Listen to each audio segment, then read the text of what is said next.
my father was a politician, local politician.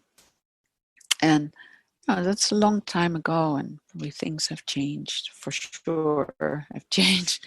But I remember that, sometimes I would go when they had debates, with in Holland you have this multi-party system, and so in the local, I don't know how you call this all in English, but they would come together, all the members of the different parties, and have discussions, and they need to make decisions. And I was struck by, the debates would be very intense. They would have different opinions, different ideas, and, go for it, all of them. And then afterwards, most of them would all together go into the cafe and have a drink together and hang out. And I remember the first time I saw that, I asked him, I said, it was so confusing to me, because I was you were just fighting with that guy and now you're having fun with him. I said, I don't understand that. He said, Marlies, we have different ideas, but we're humans. I like him. I don't particularly too crazy about his ideas, but he said, I don't care. He said, I just like him. He's a good man.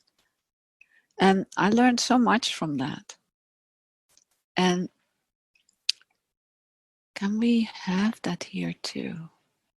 That we all have, as many people there are, as many perceptions there are. Can we honor each other? Can we see each other? And to me, that's also an opportunity to, as Ananda Maimai speaks, cling to his feet. Cling to his feet. Cling to her heart. To stay home. Yeah. And respect oneself, each other. Because then the intimacy can be here. We don't need to make a divide. Because the moment we make a divide with somebody else, we have a divide within. Have you noticed when you fight with someone, you're in fight with the other, but truly that fight is also reflected inside our bodies. Yeah, it's got agitation. There's no peace anymore. There's no presence anymore. It just all poof goes out the window. Just because you want to be right. So that takes really courage to live this love at all times and all situations. That's the practice. That's the cultivation. When we wake up to our nature, it's fantastic. We wake up out of a dream. But we also want to wake up out of the dream of the world and then be in the world, but not in the dream of the world. Be awake in the dream of the world. So do you want to be awake in this dream? Yeah. Still seeing each other and yourself as love, no matter what anybody thinks or feels. Yeah. You don't have to understand everybody. You don't have to agree with everybody. Everybody for sure will not agree with you. As that's just part of life. Can we stay as this field that we're here creating together? This field is always here.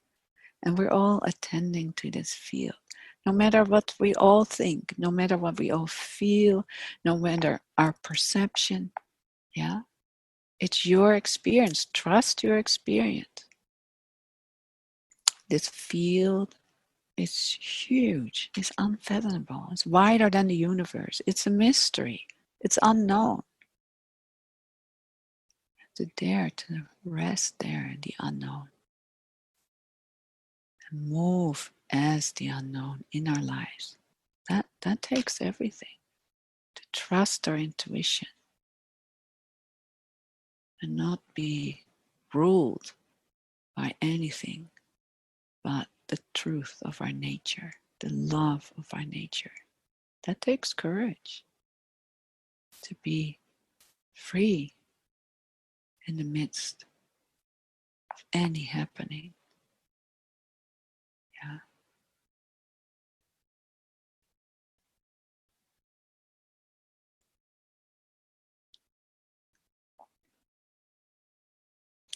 There's another story, what always touched me. I'm a big lover of Suzuki Roshi. And one of the stories he shared was, as I remember it, in the war in Japan. He lived mostly on rice a period of time. And then one day the rice was finished. There was no rice anymore. And he didn't go out for searching for rice. I'm not saying never go searching for rice or food, but this is just part of his story. He like, okay, no rice. And he, as I understood it, the rice was all kept in a wooden bench, and the lid was on top of it, and he sat on top of it. So he was sitting on top of that. Okay, And then the next day, the neighbor lady comes by and she says, I have rice for you. And he hadn't told anybody. I love those kind of stories. And look into your own life, how cared we are. We're so taken care of. But we need to be the ones that are able to receive that. Yeah. Life is always here to help us. But we need to open ourselves up to that life that we are, that nature that we are. So that's often why I say, can we open our hearts? Can we open the pores of our skin to receive the silence of our being? Even though we are already made out of that. Yeah. That's our nature. But it's like it's waking up to itself. That's really what we're doing here. And the moment, and before also, it's our nature to help ourselves, help others. It's natural. It's the natural overflow of the preciousness of being.